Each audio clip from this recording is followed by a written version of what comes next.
Let's go back to the old question everyone always asks. How many boxes do you need to complete a full set of Arthurian Legends? Hey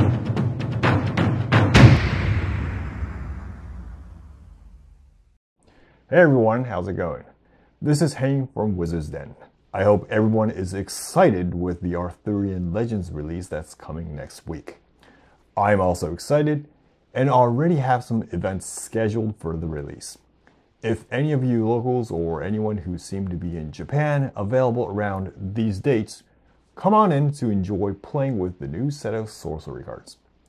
Today on this episode of Sorcery TCG News, I will go into the topic of the number of boxes required to complete a full set of Arthurian Legends.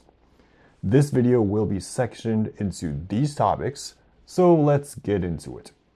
When estimating how many boxes you need to obtain a full set, two information is required: the total number of uniques in a full set and the inclusion rate of the uniques in a pack. We don't care about the set size itself or the number of other rarities, as the uniques will be the limiting factor for completing a full set. The two key information we need is still not officially known, though the latter is likely the same with alpha and beta. So in order to make a calculation, you need to make some assumptions for these two variables. In the estimate I will be presenting, I assumed that the inclusion rate of the uniques is the same with alpha and beta, which was 1 out of every 5 packs. For the number of uniques in a set, I calculated for two cases, 45 and 51 uniques. I'll explain later in the speculation section why I chose those two numbers. Assuming the set size is 225 cards, the percentage of uniques will be around 20 to 23%, which is slightly higher than 16% of beta. Now, the calculation is for non-foils only, and I did not calculate for other rarities as there are too many variables that I need to assume. These plots show the set completion percentage versus the number of open boxes. Completion percentage is on the y-axis, and in the number of boxes opened is on the x-axis. The top plot is for 45 uniques and the bottom is for 51 uniques. The blue plot is the average number of boxes required to obtain a certain set completion percentage. The yellow and the red is the minimum and the maximum value you can obtain, where the cutoff percentage is set at 99.7% and 0.3%. On average, it requires 56 boxes to complete the whole set of 45 uniques, and 59 boxes for 51 uniques. For the ones curious, I made a plot overlaying the completion ratio of beta for reference, which is this one. The purple line is the beta completion ratio. You can see that with 45 uniques, the curve is almost the same with the beta completion ratio. The main reason the curve follows the beta version even with less total uniques is that each box has less booster packs for Arthurian Legends. Arthurian Legends have 24 packs while beta has 36. I think the booster pack numbers were engineered in such a way that these completion ratio becomes similar to that of beta. Here's a tabulated version of the data up to 24 boxes if you need specific numbers. Now obviously, you don't want to buy 50 or 60 boxes trying to complete the full set.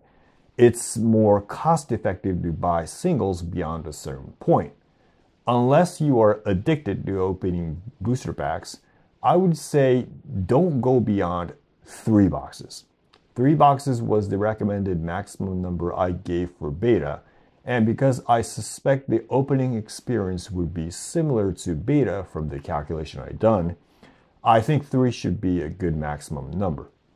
So finally, I would like to get into some speculation on the number of uniques in this set, and also the expected print run of Arthurian Legends. Eric's Curiosa need to generate enough revenue from this release to pay for their annual cost and enough cash for their next set, as they only do the now famous 1 set per year. They need to sell enough boxes to keep their business growing and generate enough revenue to keep their operation running at the same level they did with beta. So I would suspect they engineered the number of packs and also the number of uniques to achieve this goal. Though no one is going to buy 60 boxes to obtain a full non-foil set. The amount of boxes that would be sold should correlate with how difficult it is to achieve a full set with just opening a box. The metric of measuring the difficulty is essentially the result I obtained from the analysis I presented. I believe Arthurian Legends would have the same difficulty as the beta edition to complete a set, so Eric's Curiosa can achieve similar amount of sales with Arthurian Legends. The two numbers I set as an assumption for the number of uniques are my speculation based on two different ideas. For the 45 uniques, this number follows the same completion ratio curve as the beta set, as you saw in the plots over here.